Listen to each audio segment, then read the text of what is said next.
কেকের সবচেয়ে important part হচ্ছে এই চকলেট কেক বেস বা যে কোনো কেকের বেস। এইটা পারফেক্ট না হলে কেক কখনোই টেস্টি হবে না। এইটা ভালো হলেই কেক টেস্টি হবে।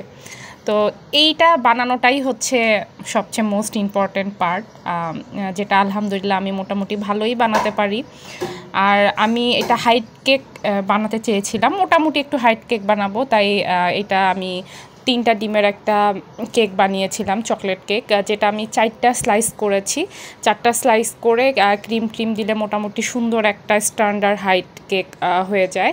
আমি এটা কাট করে নিচ্ছিলাম। কেকের এই বেসগুলো তৈরি করতে কিন্তু খুব সাবধানতা অবলম্বন করতে হয়, অর্থাৎ টাইম নিয়ে করতে হয়। আপনি যদি তাড়াহুড়া করতে যান তাহলে এটা কখনোই ভালো হয় না, বা কেক ফুলবেই না, কেকটা সফট হবে না, স্পঞ্জি হবে না। তো এটা হচ্ছে মোস্ট ইম্পর্ট্যান্ট পার্ট কেকের। আর এইটা যখন আপনি কেকটা ডেকোরেশন করবেন বা এটার মধ্যে ক্রিম লাগাবেন, সব কিছু মিলে কেকটা খেতে খুবই ভালো লাগবে।